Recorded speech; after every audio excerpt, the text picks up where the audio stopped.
everybody. Welcome to the Appalachian ADV Community Podcast. This is Kane Wagner, owner of the podcast, owner of the Appalachian ADV Events and Clinics. And we're here today to talk to my buddy Mike from OBR ADV Gear. How you doing, Mike? Pretty good. Good to be with you today. Yeah, so if people have been to my events this past year, they'll be familiar with OBR ADV Gear because we've partnered up with you guys as the official luggage for Appalachian ADV, which has been freaking awesome. I love it. But before we jump into that and spread the word on OBR, let's talk a little bit about the guy behind OBR. So Mike, let's jump into like a little bit of your history, man. Like where are you from, where are you living now, kind of work history stuff. So what's going on there? Sure. Well, I grew up in Southern Oregon, Southwestern Oregon, actually.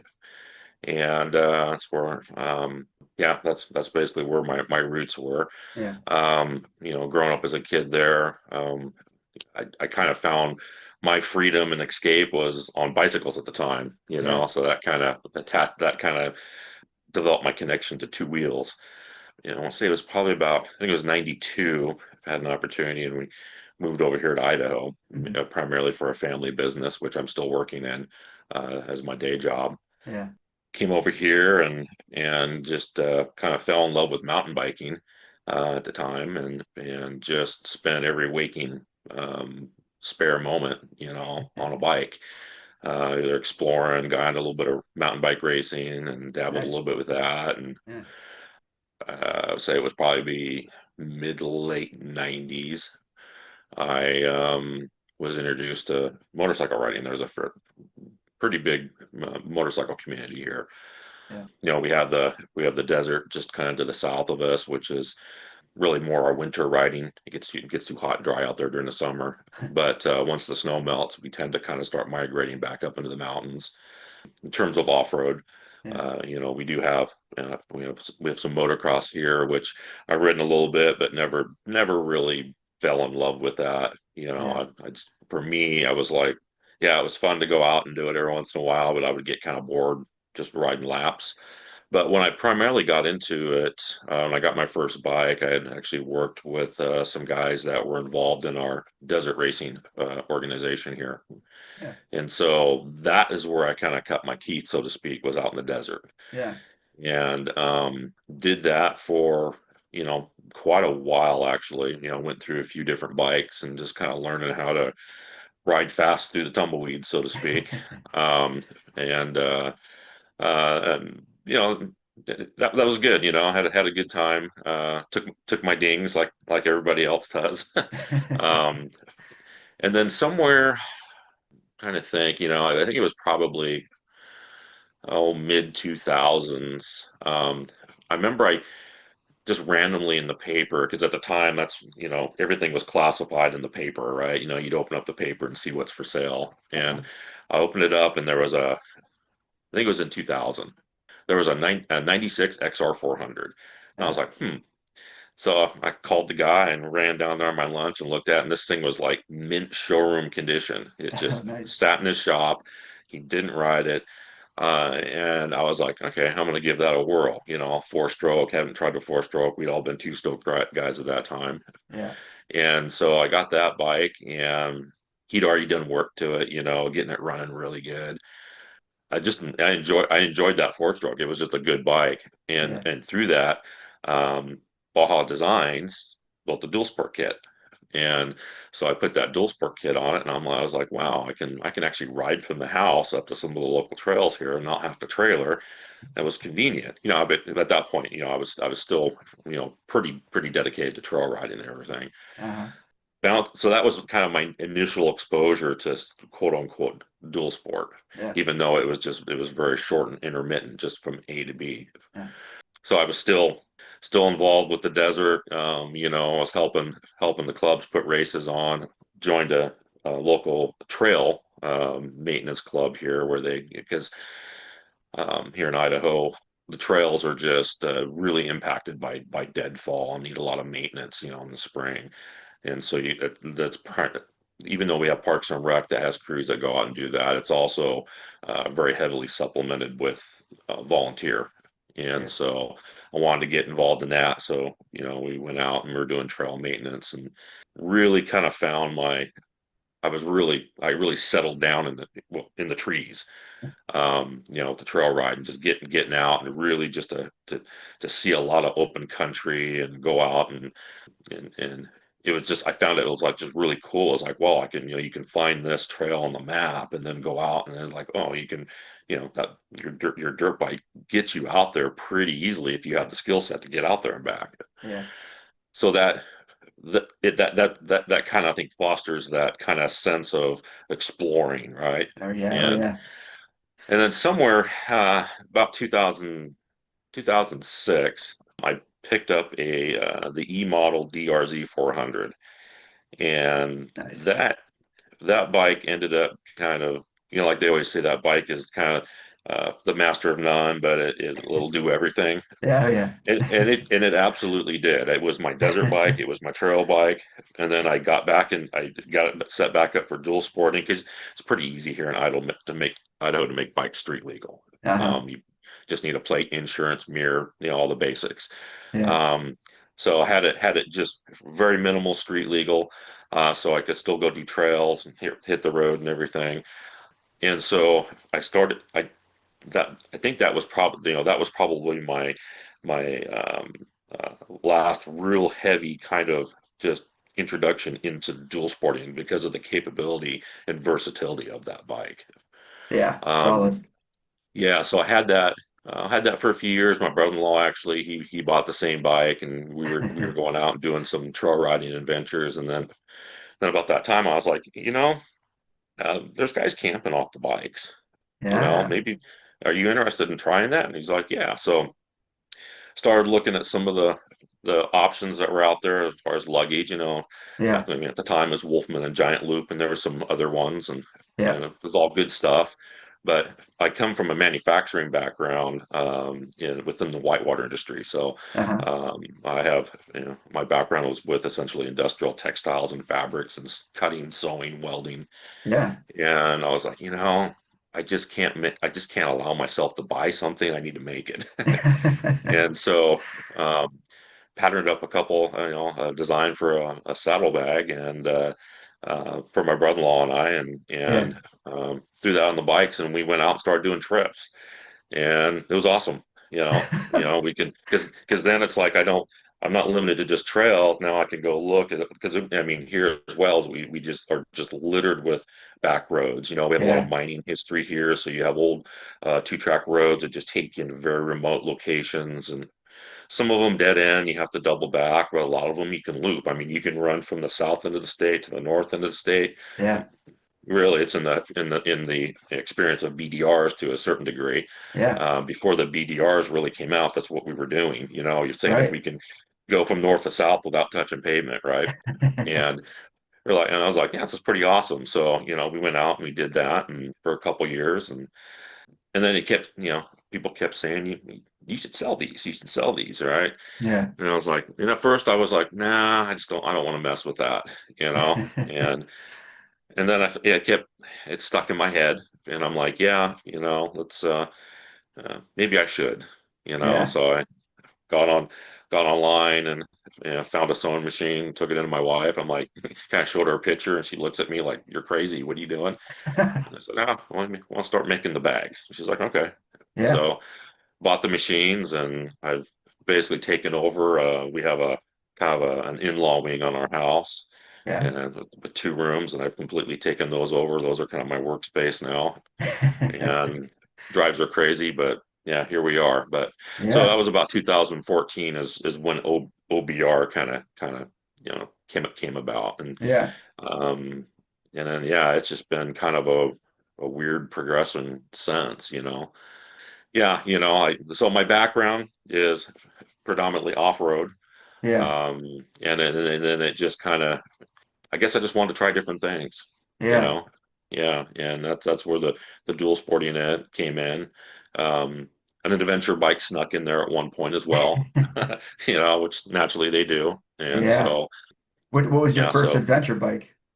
it was a 1200 Super Tenere Yamaha. Okay. Yeah, Yeah. The big boy. yeah. The T7 was a pipe dream at that point. Uh-huh. Um, yeah, it was a great bike, but it was more of a road adventure sport touring bike. I mean, it was Yeah. heavy, Oh you yeah, know, very heavy. you know, 19-inch front, 17-inch rear. I mean, it definitely was when you transitioned from pavement to gravel, you felt it for a little bit. You had to make that adjustment, but Yeah. I had sold that, and we dabbled with a small razor for a couple of years because I wanted to take my wife into a lot of the places that I was dual sporting to, and that razor allowed us to do it. Yeah. Um, but then we kind of stopped using that, I think about 2019, I was like, hey, do you want to get another venture bike? And she's like, yeah, sure. So then I got my KTM 1090. Yeah. Solid And bike. that's a completely different animal compared to the Super Tenere. It's more dirt oriented.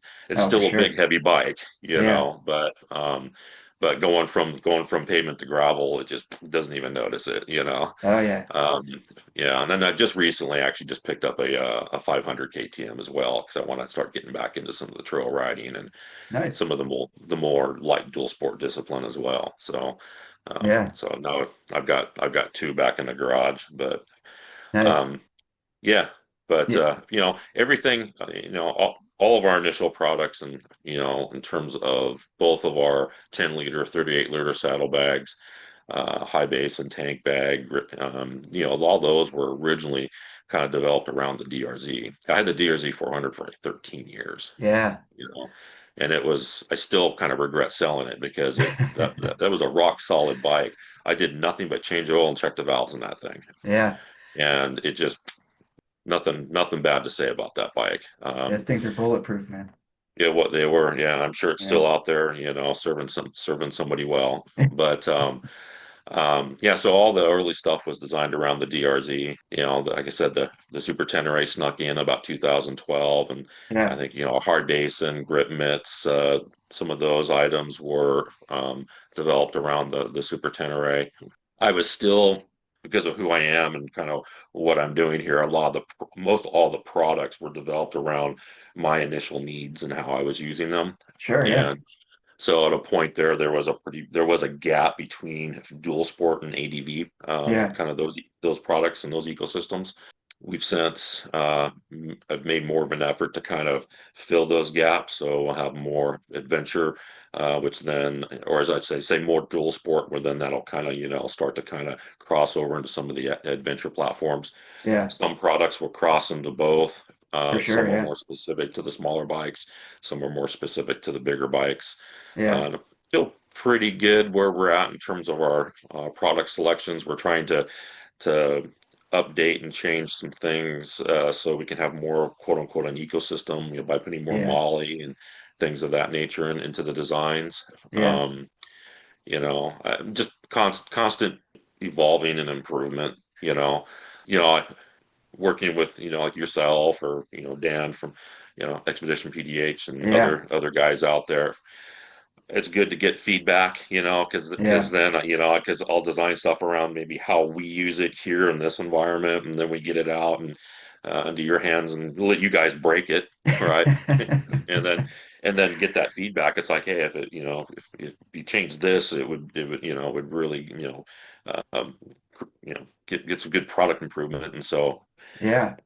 I try to absorb all that feedback, and then how we're situated in the type of business that we are.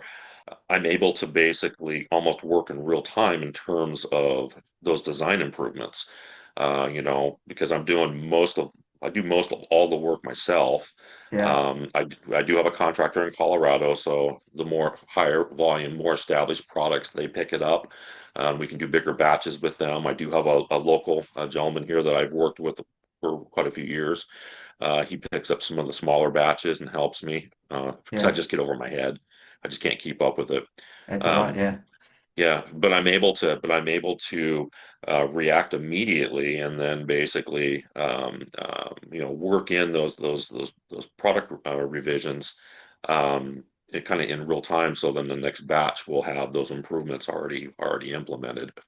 Yeah. One of the newer items that we launched last year was we did a 38-liter rackless system, so it's more of a holstered system with dry bags. Yeah. The fabrics we've used up to this point, it's it's your typical 1680 ballistic nylons. It's a very, very reliable and durable material. The fabric itself is waterproof because it has a polyurethane coating on it. Yeah. But we do sew it. There are zippers and we do sew it. So on some of the more, the tank bag and stuff, we do offer rain covers that go over for waterproofness. Hmm. And then, our old 38-liter system, we have a rain cover, but we wanted something that would be more actual waterproof, where it's sealed. And Yeah. so the new 38-liter system actually has welded dry bags, and that's capability of my day job because we base with inflatable boats and everything, but we weld those materials, and Yeah. so Yeah. you're basically taking the coating on those materials, put it into specialized equipment, and it's a weld, right? I mean, you're basically melting the coating on the material and pressing it together, and Yeah. so that affords me the ability to actually make those dry bags here. So this 38-liter rackless, that's a new system for us for this year. And I've already had, I would say, almost every batch. Right, I get different feedback from people, and Yeah. then I make little subtle changes almost with every batch, either to make the product better in terms of adjustment and how it fits, or largely in part to ease the manufacturability of it, so that way it's easier for me to run it through my equipment here, Yeah. and assemble the product, because the machine, all any equipment has, I mean, it's very capable, but it also has limitations, right? Uh-huh. And so I try to design everything so I'm not dependent on any outside company or outside technology that I can't afford to have here. I want to be able to manufacture everything here in house. Yeah. I've I've drifted a little bit outside that with the dry bags, because that does require welding technology to seam those together. So, but being that's my day job, that's a little bit easier to manage. But everything else, I can hand cut it here and 100% produce it here, in this room.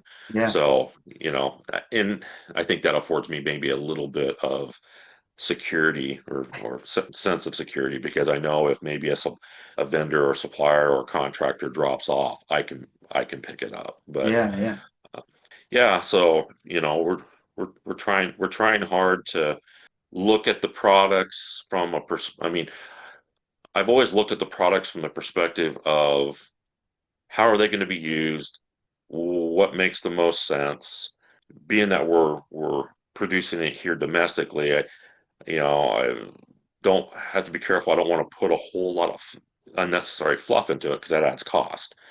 Right. Um, so I'm always trying to find that balance of, how can I mix it up aesthetically to make it attractive to consumers, and where Yeah. they're drawn to it and want to purchase it, but also maintain good structural integrity of the seams, the product, everything itself, and usability and reliability. Yeah. And um, I think we're in a pretty good space now with what we have here. Our biggest challenge at this point now is the branding and the marketing. And like I said earlier, OBR who,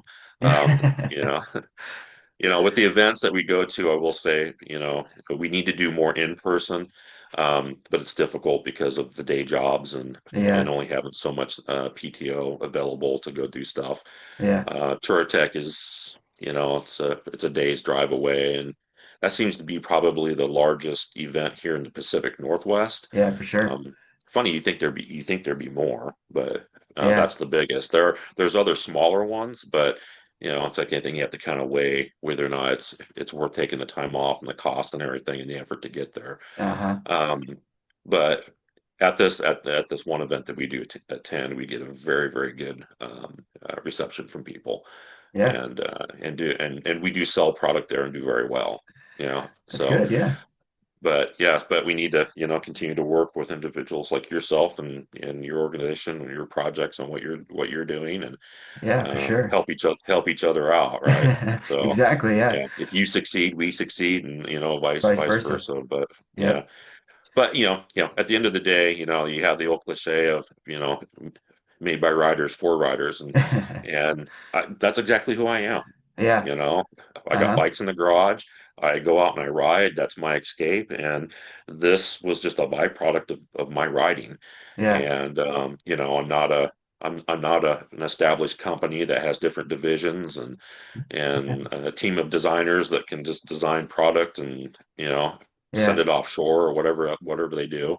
I am a rider. I got the bikes in the garage to prove it. And right now my biggest struggle is trying to find balance between getting stuck in here on this machine, this sewing machine, versus the machines in the garage. So yeah, but Yeah, you can't forget yeah, that.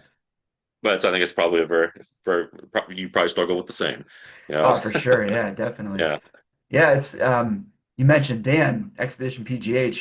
Hmm. He is actually who introduced me to you guys because I hadn't, Yeah. just like you said, I hadn't heard of OBR. And once I took like a bit of a deep dive, I'm like, oh, these guys are just what I'm looking for.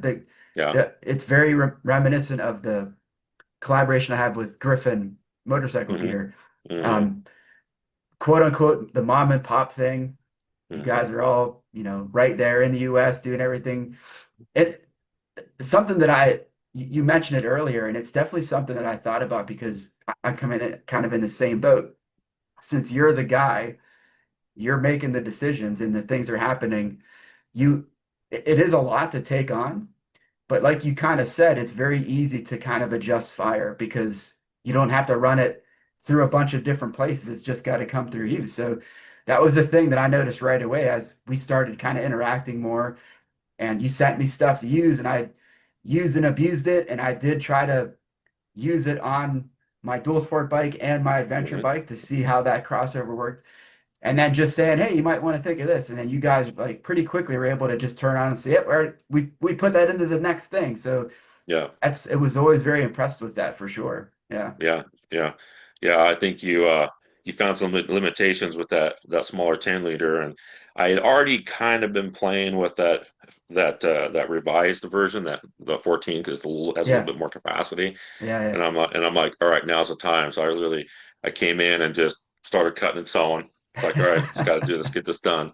Um, Yeah. and then I think, yeah, I mean, you actually broke, was it the D ring or something? You actually, Yeah. something failed on you, right? Yep. And Yep. same thing. I just came in. I'm like, okay, all right, just go ahead and fix this. Yeah. Made up a new one.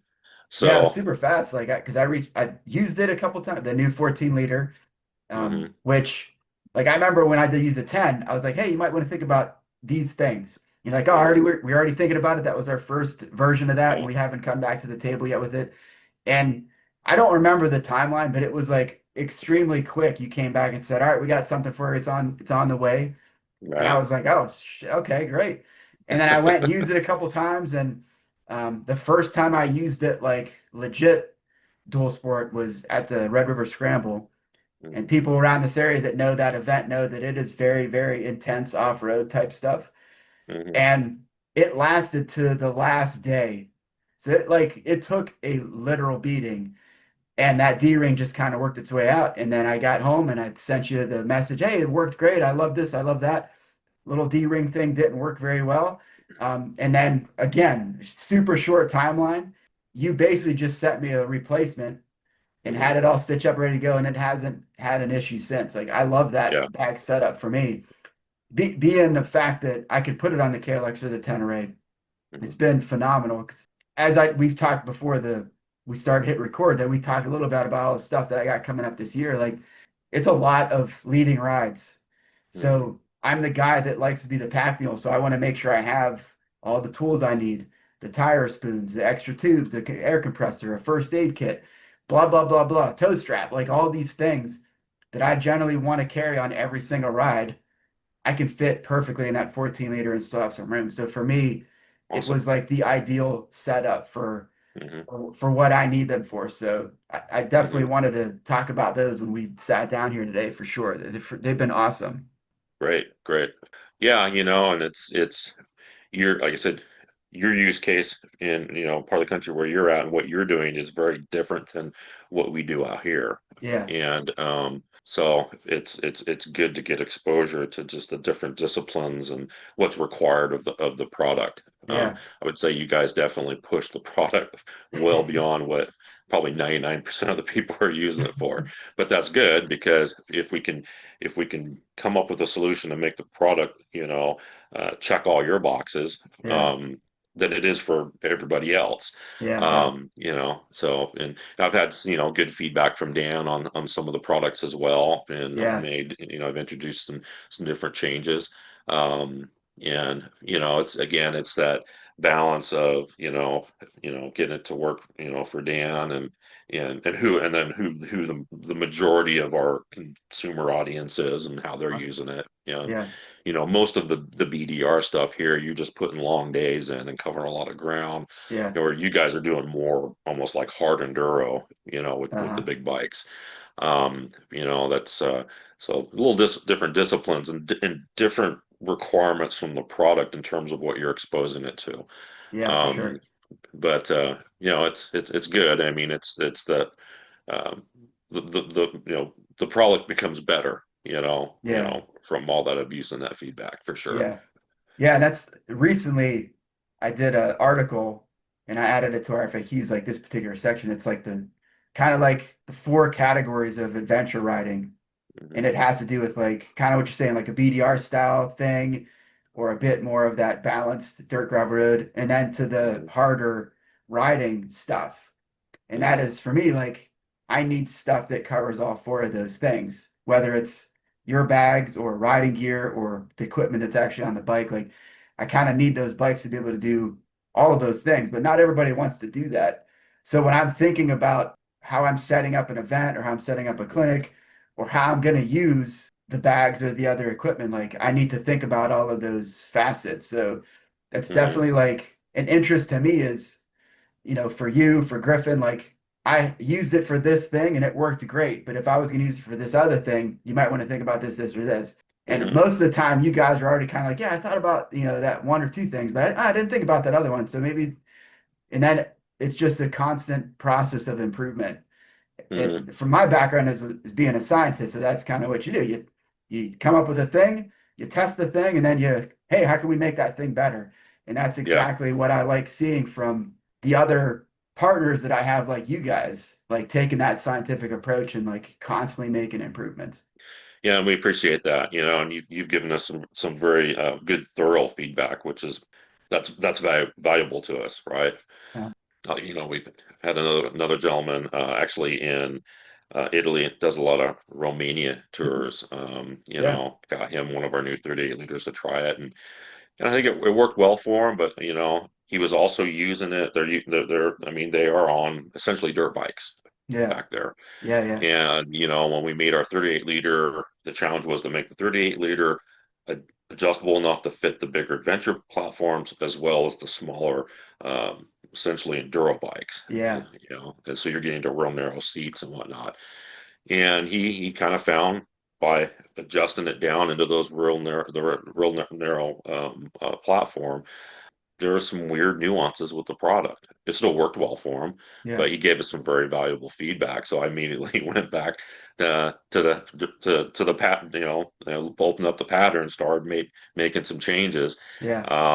and that's kind of where I'm at with that product now. I've introduced changes based on the feedback he gave me, and that's Awesome. helped evolve the product into this generation. And Yeah.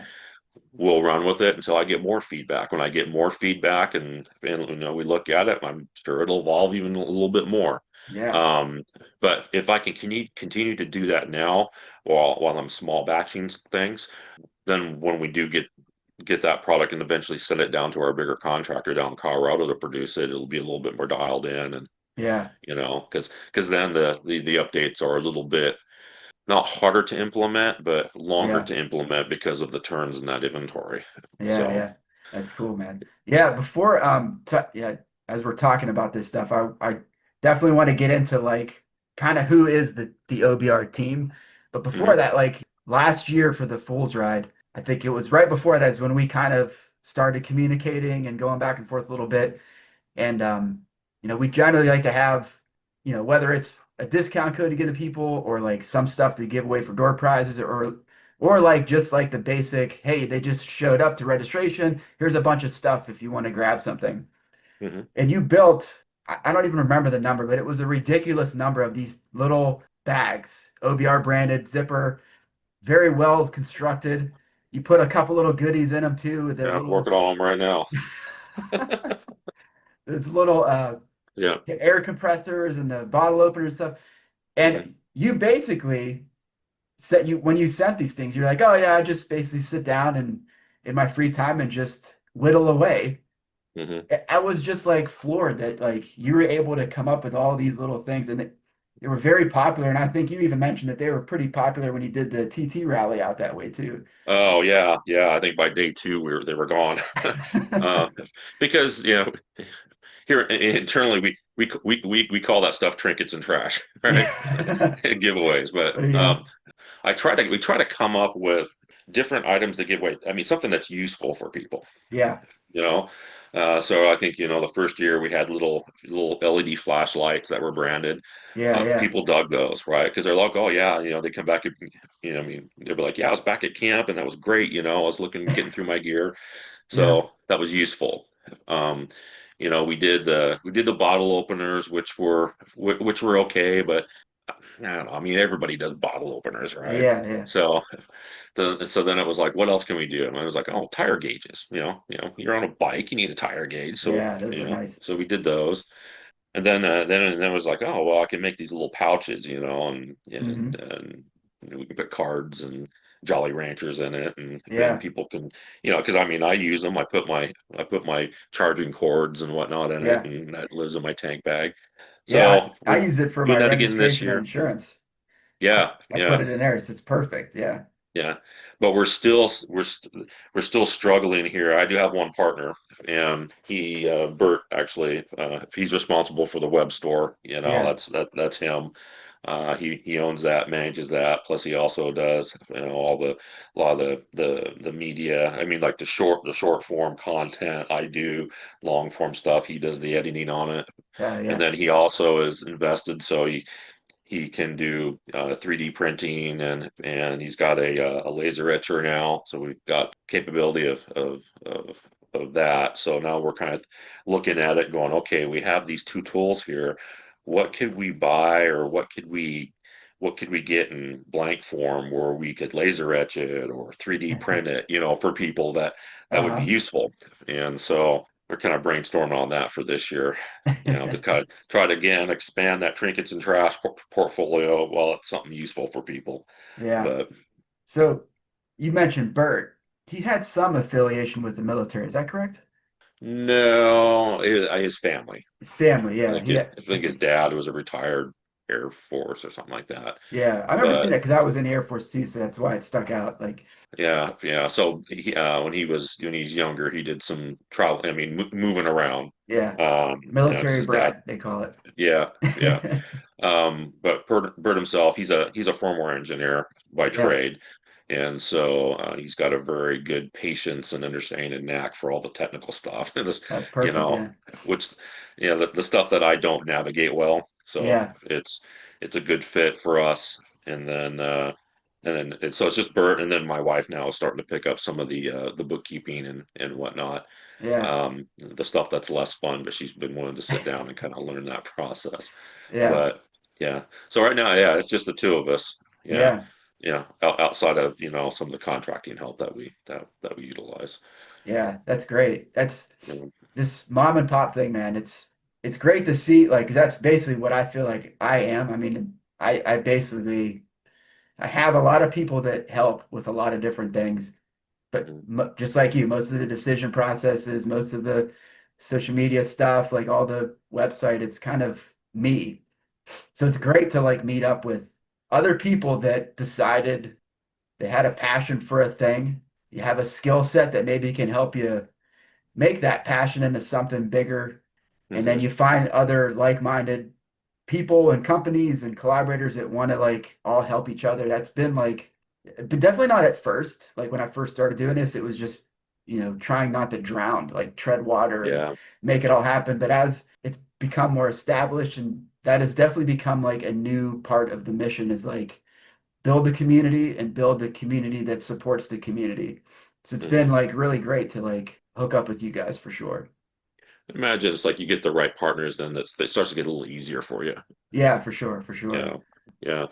Well, we appreciate you working with us because I mean, it's huge, and we've definitely seen some benefit from that, Yeah, good. in That's what terms we of hope. sales from both from you and Dan. Yeah. Um, yeah, and I know we've had people contact us directly because you recommended us to them, Oh, which is perfect. fantastic, and we do Yeah, greatly appreciate that. that's good. That's great to hear because you don't know, what kind of impact you're making. Like in general, sometimes, like with hmm these podcasts, same thing. Like I could kind of get a count of how many people are watching the thing, but it's the feedback isn't, out there 100%. So just being hmm able to know, hey, oh, somebody, did a thing or they contacted us, said they came through you, like those are good things to hear because then it knows it's working. The word is spreading, which is always Yeah. good. So Yeah. the other thing, we kind of mentioned it earlier. We kind of talked around it, like when you replaced the D-ring thing for me. But that's not something that I think it's not part of your like, oh, he's a guy that's helping us out, so we're gonna treat him better than everybody else. That's kind of something that you guys just do. Like when hmm I was looking at the warranty and crash replacement type stuff, can you talk a little bit about that? Yeah. Well, first and foremost, I will say that I can proudly say that we do not have a lot of warranty claims, That's great. hardly any at all, and Yeah. I'm very proud of that. So when something does happen, whether it be stitching let go on a D-ring, or if I actually had a 38-liter system being tested by an individual, and we had the injection molded plastic D-ring, and it broke. Mm, And when it broke, it allowed that holster to kind of slide into the chain wheel, and it cheated up a little bit. I mm, take that personally, yeah. because I'm trying to build the products to be as durable and reliable as I can, with raw materials and products that are readily available in the market Hmm. and through our vendors. And like saying that in his particular case, I've never seen one of those D-rings break ever. Yeah. And we do have some equipment at my day job, so I took those in there, did some pull tests on them, and we were 350 pounds per D ring before they failed. Oh, And I'm wow. like, and I'm like, oh, he didn't crash, he was just riding down the road. I'm like, there was there was a weakness in that D ring, probably through Yeah. the molding process. It Hmm. was kind of a freak thing because there's no way he was putting that much load on it. Yeah. But as soon as he notified me and sent me pictures of what happened, I immediately came in here. I cut him a new one, and then within, I think, 2 days later, I had a new system sent out to him. Yeah. And that's how I handle it. He Yeah. had a failure. I don't care what he does with the current unit. I Hmm. came in, I made him a new one, and I replaced it. Yeah. And that's that right now. I mean, that's how I handle any Yeah. warranty, whether crash, whatever it is. Uh-huh. We had another customer in Washington that had bought one of our early ones, and she used it all summer, and then sent back some pictures where some of the one of the bind the because when we do binding along the raw edges, Hmm. it ran a little too close and it kind of popped off the edge. Hmm. And same thing, I was like, hey, it's not critical, right? I mean, the product is still functioning just fine, but Yeah. at the end of the season, when you're ready to pack it up, let me know. We'll pay to ship it back.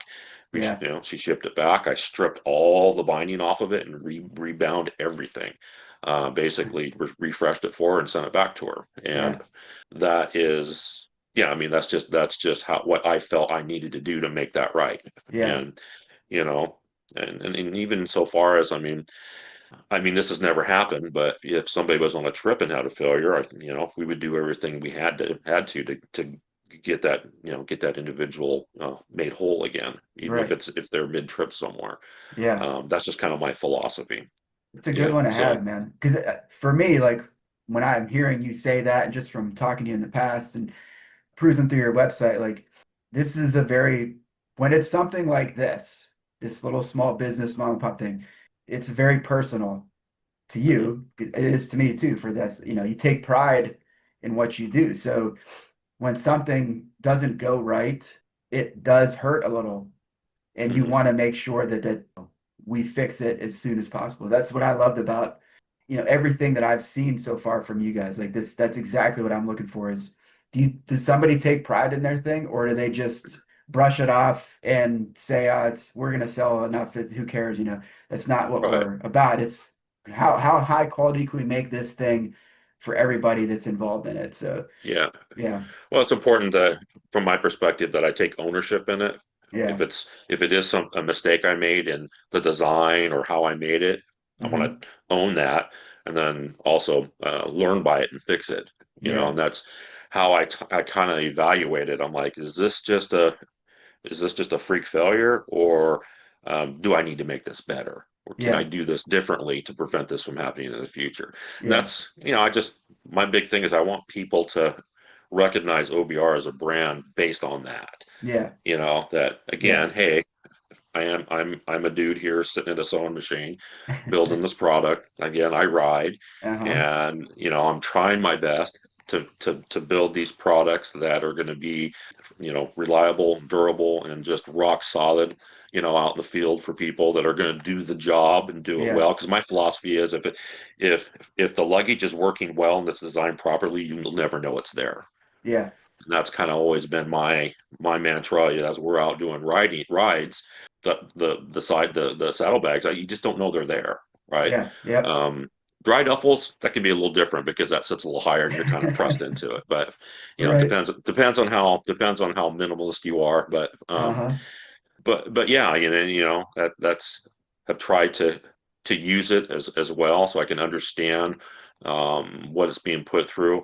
Like I said, when I got rid of my DRZ, and I've only had the 1090 for the last 5 years, which, even though being a KTM, it's been a great bike.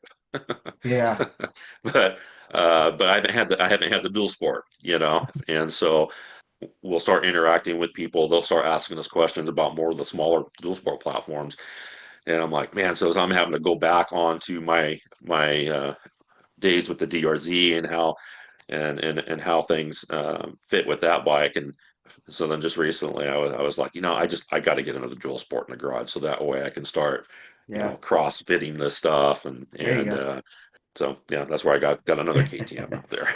Well, I just had this thought, and I think I might use it as, at least in the description, if not the title, but you're the CEO who sews and rides and does the Yeah, product testing himself. yeah. I think it's accurate. Yeah, yeah. I'll be first to admit that I don't always get it right. you know, you Yeah, know, uh, and but I try, and like I said, and I try to be very quick to scale and react to something if I need to change it or switch it over. If anything, I would say I probably have been guilty of the products have worked really well where I've allowed them to probably become a little bit stagnant. yeah, Like there's certain products that we've had for a lot of years, they just work. They fit, they work, they do the job. yeah, And so I am starting to look at stuff and say, okay, do I need to redesign this, or do I just need to, reconfigure it so it's aesthetically, different? yeah, Like I said, we are trying to incorporate more Molly yeah, panels yeah, on everything. And so I think what you'll see is, like on our Sherpa tail bag, Big Sky tank bag, where either we have mesh panels or clear vinyl panels. We'll probably see that start to kind of evolve over to more Molly, yeah, because then it also gives us the option to build more of an ecosystem. Accessory pouches, then it can basically attach to that Molly. yeah, So we are. I think we're at a point now where we have a good solid base, and now we're trying to figure out yeah.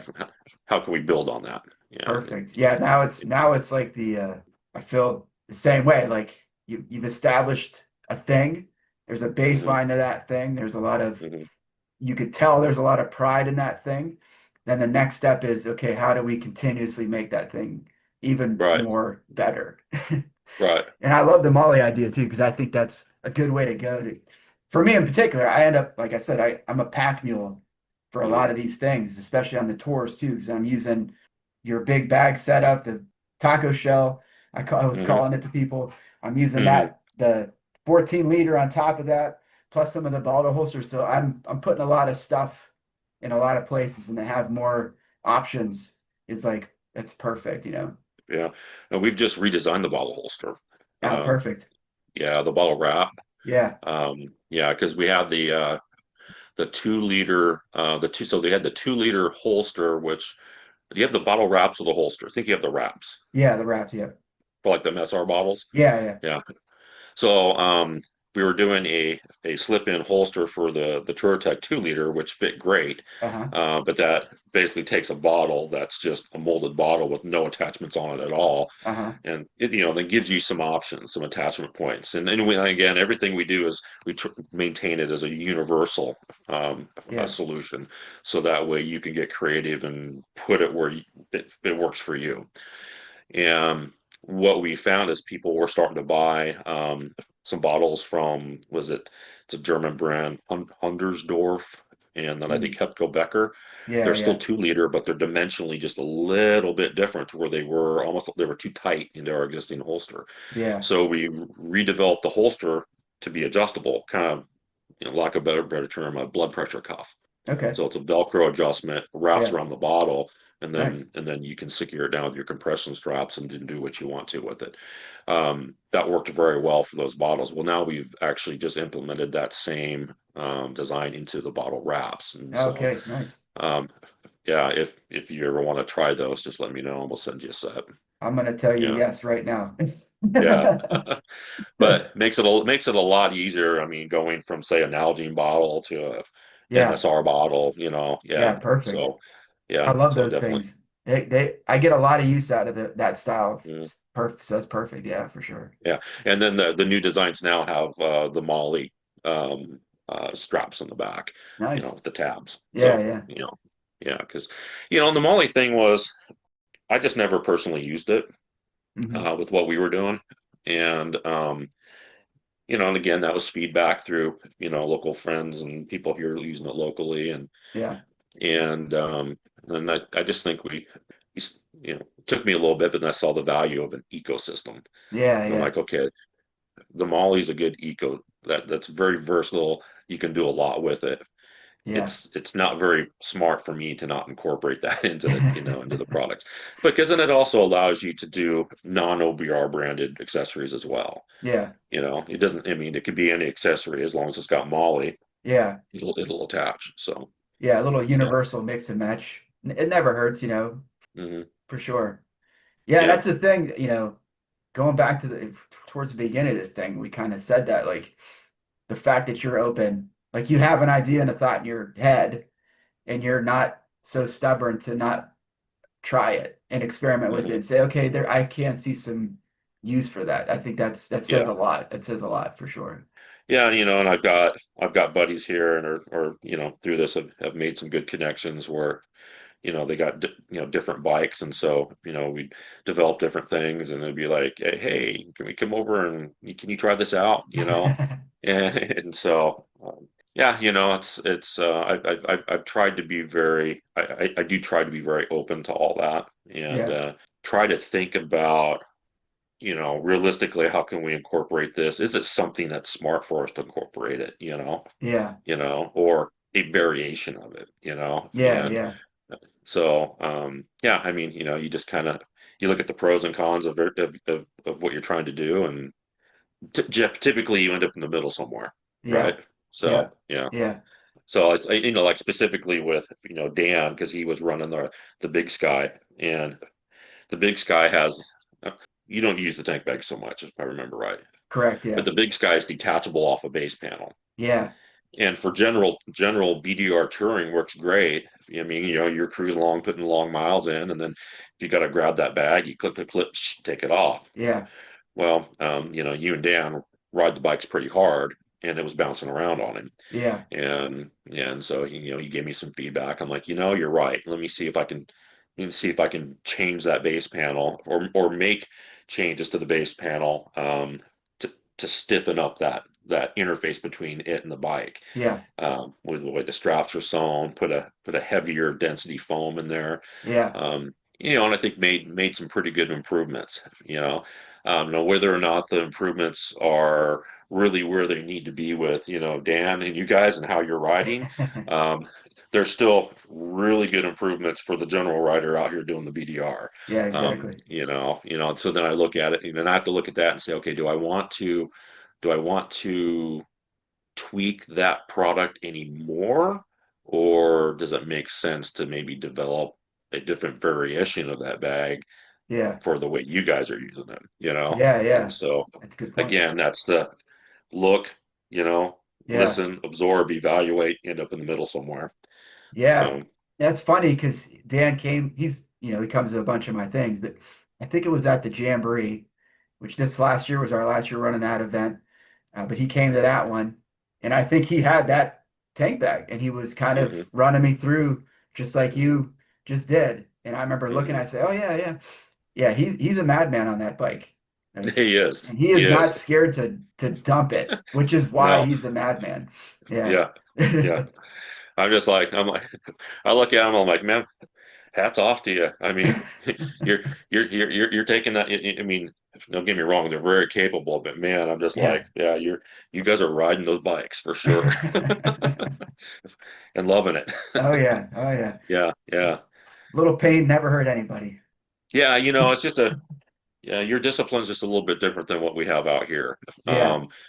I mean, we have, it's more open country, and we have a lot of ATV two track stuff that you can take the bigger bikes on. Yeah. But a lot of our call it quote mountain single track, Yeah. is not suited for the bigger bikes. Yeah. Yeah, for sure. So that's where generally a lot of the guys will have two. They'll have the trail bike, and then they'll Yeah. have the adventure bike. Yeah. But yeah, but there's definitely local guys here that are taking out the T7s, the 1290s, and Oh there's yeah. certain trail systems out here. They're ripping them up, which is yeah, which is a testament to the capability of these bikes these days. Yeah, for sure. That's Yeah. why I love adventure and dual sport. There's a lot of crossover. You can do a lot of the same stuff with hmm both bikes. There's definitely you have to really be on your game if you want to go as far on that big bike as you do on the little bike, but just Yeah. it opens so much terrain and it gives you so many things to hmm look at, to do, the different challenges you can go through. Like it's a nonstop barrage of like fun and hmm excitement. It's Yeah. hard to get bored on an adventure bike, man. Yeah. And we have a couple of different, like, obviously you have the BDRs, Yeah. um, but we have a couple of other rides here. One is Tour of Idaho and Ride something else, but those are more on the trail side, Okay, mountain yeah. trail side, where you're Yeah. taking an enduro bike, going ultra light, just with a minimal gear, and Yeah. then they've established routes across the state, and you're just doing mountain single track. So we kind of have two Nice. different disciplines, Yeah. and hats off. I mean, those are individuals that have put those together. Yeah. Otherwise they wouldn't exist. Yeah, that's Which is great. totally cool. Yeah. But trying my best to figure out what we want OBR to be and where we want it to end up, Yeah. kind of scenario. Yeah. I'm not convinced I want to be some of the other marquee brands that are out there. I want to Right. be who we are. Yeah. And I kind of look at it from the perspective. I mean, I'm 55. I got probably I'll probably go ahead and run out my next say 5 years with my day job and continue to do this. But Yeah. I think this would be great if OBR is if we can continue to develop the brand and slowly and sustainably grow it. So Yeah. something once I retire, it'll keep me busy. There you go. Yeah. Um, but I can't say that I want to get so big that I need to start hiring people or anything like that. Yeah. But yeah. There's something to be said about that like boutique thing. Like it's hmm personal. It's like we kind of mentioned earlier, like you can turn on a dime and you can Yeah. do things however you want to do them. So there's something to be said that kind of keeping it. I mean, it's not simple is not the right word, but kind of keeping it simple-ish is No, I probably get you. No, yeah. yeah. My thing is I wanted to make sure it was sustainable, Yeah, there you right? go. For Hmm. me, and because I mean, as is right now, I mean, I work my day job, I come home, I throw on some podcasts, and I'm in here for a few more hours in the evening. I'm Uh-huh. working on whatever's required of me here. Yeah. So I'm just like you, right? I mean, it's it's a passion project, Yeah. and you Yep. do what you have to do if if you want it to continue to proceed and evolve. And I think I'm more of a product guy. I'm more creative, so I do like sitting down here and trying new things, creating new things, see what sticks, Yeah. kind of Yep. that scenario. And then so I do get some enjoyment and satisfaction out of that, obviously. Yeah, for So, sure. yeah, otherwise I figure I'll just be sitting out watching TV all night, which isn't good. Yeah, keep the mind and the body active, right? That's it. Yeah, yeah, yeah. That's it. Is there anything that we missed or maybe you wanted to like emphasize? I think my story is pretty simple. Yeah. Like I Yeah. said, I'm just, I'm a creative dude here that rides motorcycles and sits on a sewing machine, and and I just I want people to resonate, I guess, with that, Yeah. you know, and just know that, yeah, I mean, it's if they buy our product, it's very likely produced by the owner, me, Yep. um, or it is going to be a domestically produced product. I want people to know that we are made in USA, and we take that very seriously, and have no intention of offshoring anything. Yeah. Um, that's not who we want to be. Yeah, we're just at a point now where we need people to understand who the OBR brand is, Yeah. and when they see the OBR brand, I want people to say, yeah, that's cool, Yeah. that's a dude that makes some cool products, and I fully understand that, our products aren't for everybody, Yeah. and I think, and I understand that our products aren't perfect. I think anybody that says their products are perfect are lying. Um, but I try really, really hard to make sure that everything I produce is, like I said, it's functional, it's reliable, it's hopefully checking most of the boxes for people. Yeah. And I would say, like what my partner says, like when we go to Touratech, and he goes, man, he goes, what I see at Touratech, he goes, when people walk in the booth, they really connect with you Yeah. because you're just not a sales rep. You're selling product that, I mean, you're a writer, right? Yeah. They're talking to the owner of the company that you're the writer. And Yeah. then when they find out that you're actually making the product, they just open up, right? Yeah. And Yeah. and and, and sometimes it's like you can't get people out of the booth, and so that tells me that they do resonate, Yeah. and they Yeah. appreciate that grassroots connection, Yeah. and I enjoy that, and yeah, I just want people to know that. I mean, we're here to provide them good quality products, and then if for any reason they have an issue with something, I'm here, Yeah. just an email away, and bam, and like I said, you've commented on how quick we react, Yeah. and th I think those are our people, you Yeah, know. for sure. Yeah, Yeah. yeah. So I think just from doing this myself and having that same thing with the people conversation and they realize, you're the guy and all that, and it's you're doing the thing, you're in the pits with them. Like, I think it's a reaction to seeing the American dream, the whole mhm, bootstraps, starting the thing, taking the chance, like people that resonates with people that you're putting it out there.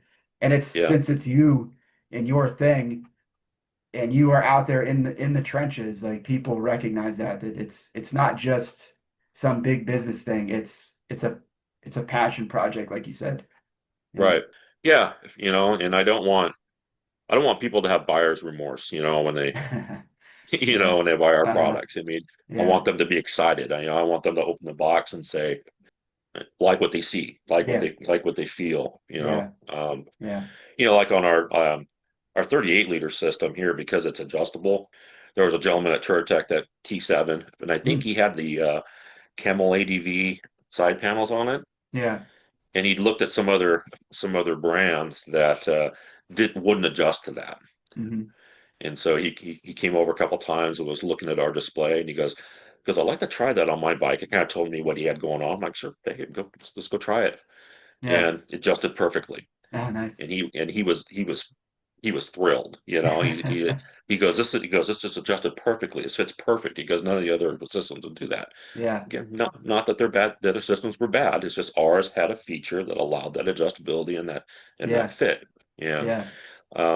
and so I kind of want I want to have interactions like that because I kind of want to create customers for life, right? Yeah, Right. yeah, I'm not interested in the transaction. Yes, yeah, you can just come buy stuff, and people do just come buy stuff, but I'm yeah, interested in that relationship. I'm yeah, interested in providing them yeah, it's a product, but I'm also providing them a solution, you yeah, know, yeah, yeah. and I don't know, I probably get most of my satisfaction from that. I Yeah. agree. I could see Yeah. that for sure. I have Yeah. that very similar feeling with what I do. Hmm. I've built multiple things in the hopes that people would keep coming out to multiple things, and then when that Yeah. happens, and it's now turned into something else. It's not transaction. It's a relationship. Yeah. You've Yeah, created a community. yeah, yeah. Exactly. Yeah. For sure. No, Yeah. no. What you're doing is awesome. I appreciate that, man. Yeah. And it's good to have connections with like-minded companies that are trying to build that community, and that's why I'm super Mhm. stoked to be hooked up with you guys for sure. Awesome. Awesome. No, no, we definitely appreciate that. Yeah. Well, Mike, I Yeah. appreciate you coming on the podcast for sure. It's been a great to sit down Mhm. and actually have a chance to talk to you for a long time. That's what I love about doing these things is we get a chance to sit face to face, even though it's on Zoom and Mhm. kind of chat and get to know each other better too. So I appreciate you That's coming on, awesome. man. Yeah. Absolutely. I appreciate you setting this up. It was great.